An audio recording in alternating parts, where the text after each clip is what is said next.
তুমি জান্নাত চেয়েও না, বরং তুমি দুনিয়াতে এমন কাজ করো যেন জান্নাত তোমাকে চায়। সাকসেসফুল হতে গেলে জীবনে অনেক অপমান আর খারাপ সময় সহ্য করতে হয়। আসসালামু আলাইকুম গাইস, কেমন আছেন আপনারা সব? আশা করছি কাছের কিংবা দূরের দেশ এবং দেশের বাইরের সবাই অনেক অনেক ভালো আছেন। আমিও আপনাদের বরিশালের আপা, আল্লাহর অশেষ রহমতের মাঝে আছি। মাশাল্লাহ, আলহামদুলিল্লাহ।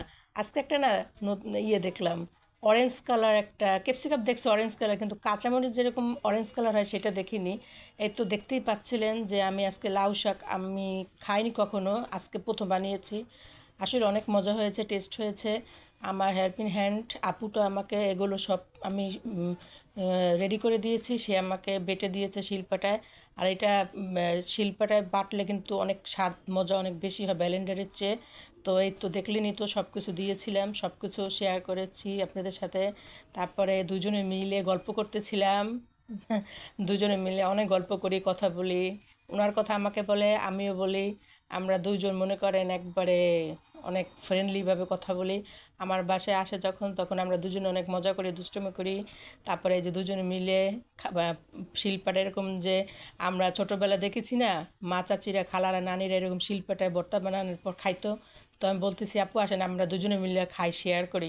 কার বাচ্চারা ঘুমাইতেছিল, আমরা দুজনে মিলে এই খাইতেছি। আবার বলতেছে, আপু দেখাবেন না? আমি বলি হ্যাঁ দেখাবো, দাও দেখাই। এই যে লাউ শাকের ভর্তা বানাইছি, তার সাথে আবার লাউ শাক, সিম, আলু, এই যে বগুড়ার আলুটা আছে না ওইটা দিয়েছি। আর পেটে ভরার সিমের বিচি থাকে না, একবারে মোটা মোটা সিমের বিচিগুলো ছিল, সিম ছিল। তো এগুলো সিমটা বাসায় ছিল না, আমি আমার আপুটাকে, আমাকে যে হেল্প করে ওনাকে বলছি ফোন করে যে একটু আমার জন্য ধনিয়া পাতা আর বিচি দেখে সিম নিয়ে এসো। পরে নিয়ে এসছে আমার জন্য।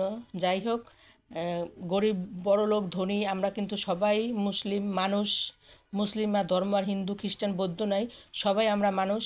এটাই মনে করতে হবে, আমাদের সবাই শরীরই রক্ত মাংসে গড়া আমরা মানুষ। আমি সবসময় সবাইকে এক চোখেই দেখি, কোনো সময় আমার দুইভাবে দেখি না। আমার সন্তান কি অন্য সন্তান কি অন্য কিছু কি, সবসময় আমি নিজের মতন থাকতে পছন্দ করি।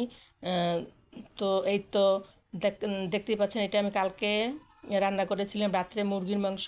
একটা প্যারোরের মুরগির মাংস মুরগি নিয়ে এসেছিলাম বাজার থেকে 5 কেজির। তারপরে এই যে লাউ শাক, তার সাথে এই যে ভর্তাটা।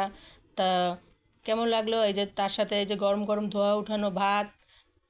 ভালো থাকবেন, সুস্থ থাকবেন, শরীরের প্রতি খেয়াল রাখবেন। Thank you for watching my video. ভালো লাগলে লাইক কমেন্ট শেয়ার আর ফলো দিয়ে পাশে থাকবেন এই বোনটির। আসসালামু আলাইকুম, আল্লাহ হাফিজ, টাটা, বাই বাই, দেখা হবে আবার নতুন কোনো ভিডিওর সাথে।